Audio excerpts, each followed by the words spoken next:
Well, I'm going to start talking about my linguistic journey. Um, since I was a kid, I actually had the passion to learn a second language.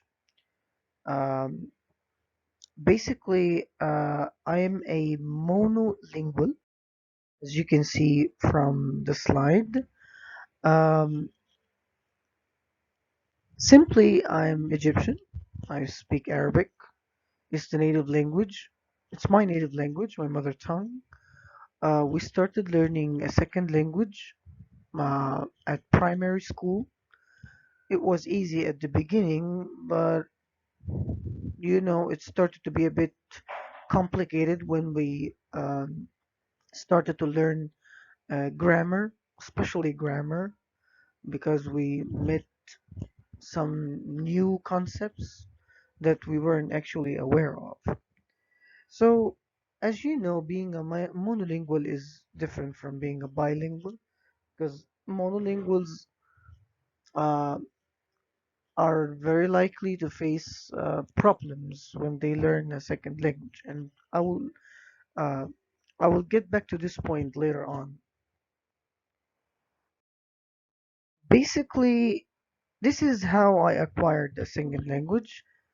These are the four, let's say, factors or some sociocultural theories that I believe were very important in my learning journey.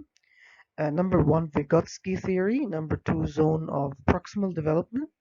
Number three, automation. And number four, socialization hypothesis. I'm going to go through one by one and talk about each one in detail.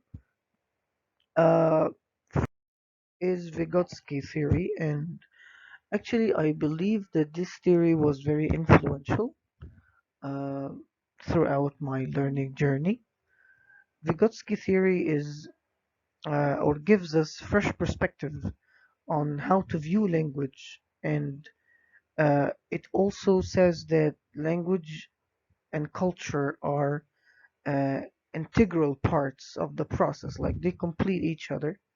You can't learn a language without actually knowing anything about the culture or the target culture. In this case, I would say that I was really interested in the American culture. That's why actually I felt the passion to learn English since childhood.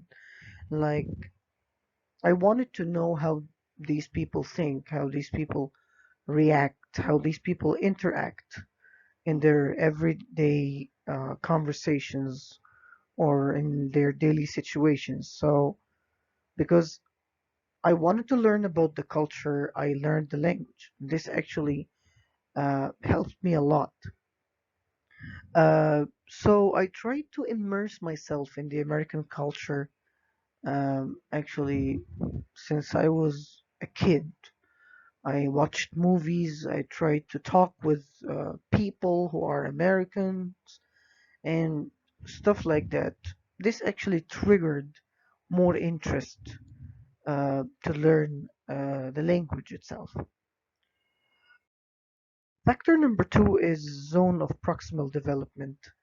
I believe this is the most important part in my presentation because we first need to identify what zone of proximal development means. It actually it's the gap or the amount of time a learner needs in order to gain autonomy in learning. Like first, you need someone to guide you to learn, and then you can actually do it by yourself.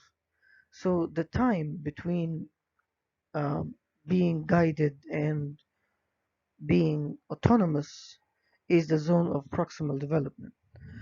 At the beginning of my learning journey, I barely had anyone to guide me.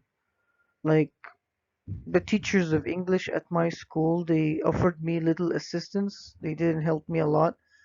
I only had my father who corrected my mistakes. He guided me, but actually he didn't. We didn't have a lot of time to like for me to get complete assistance. With the passage of time, I started to gain autonomy. Like since I was like 15 or something, I started my learning journey by myself. Um, and actually, I feel that I did that because I was really motivated to learn. And I didn't need any kind of guidance. Like I even corrected my mistakes by myself. So maybe the little assistance that I had from my father helped me until I became an autonomous learner. It was actually a 5 year um, period of time until I reached autonomy. Number three is automation or proceduralization. And here we talk about the skill acquisition theory as mentioned in Ortega's book. Uh, uh, since I was a kid and in middle school and in high school, I was given declarative language tasks like things that I need to do with the guidance or help of my teachers. I started as a novice, like in middle school, but then I became an expert. Like I did these tasks without help or without any kind of assistance because now I can proceduralize everything by myself. This is a very important process in learning, and I feel like it made me what I am today. One more thing is the socialization hypothesis. Also, this is a very important thing. Uh, I did too much reading, too much listening by myself. I play video games and I immersed myself in the culture of the American society. I played GTA V, Life is Strange, and those games are based on dialogue and conversations. So I started to gain confidence, language proficiency, and cultural awareness too. I began to be more autonomous. Like I started to extract or pick up important vocabulary or expressions that I could actually use while interacting or dealing with people in my day-to-day life. I also try to use what I see in movies and games in my social interactions. Um, like because I work as a teacher of English, so I have the opportunity to use whatever I learn at home. So this actually made me feel like someone who was exposed to the language since childhood, although actually I haven't traveled to the US, never. So this is for me a socialization hypothesis because I learned language through a social context. And this is what I always try to teach people how to learn language. Uh, these are some other factors that reinforce language acquisition and development. Number one, intrinsic motivation. I started to set up some short-term goals like this month I'm going to acquire like 15 new vocabularies. I might learn like 10 phrasal verbs, and I did that actually. Every plan that I did, actually, I accomplished. Um, Family language history. It was no coincidence. My father was an English teacher or a teacher of English, so that's why I had the passion to learn and to be a teacher like him too. Expectations based on social categories. Yes, because many people actually expected that I would be a teacher just like my father. And luckily, I lived up to their expectations. These are some challenges that I faced as a learner. One of the most problematic areas in learning a second language is interference or negative transfer from L1 to L2. Arabic has negatively impacted my English at some time. Um, I had to mispronounce some sounds because they actually don't sound the same in the two languages.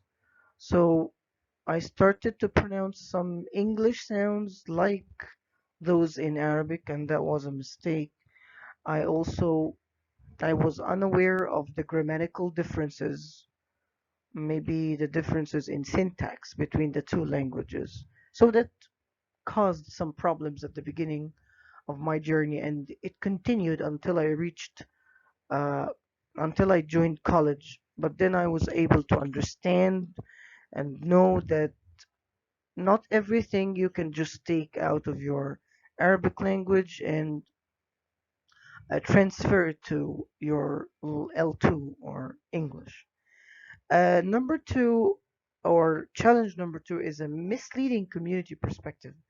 That's true because here in Egypt we view language as something prestigious. Like we acquire language to look nice, to attract the attention of others, not for the sake of language itself. That was a really big problem to me. Another challenge is language versus identity. We also have a misleading concept here that learning a language, or like getting deeper and deeper in learning a language, uh, might affect your identity. Like you become detached from your identity as an Arab, and you start to be like another version of the American society, and that was a problem to me actually. So why not I keep my identity and I learn the language at the same time? Uh, that's it. That's the end of my presentation. I hope you enjoyed it. I had only one reference. It's the course book, Ortega, and I added it as the last slide. I hope you enjoyed this presentation. See you. Bye.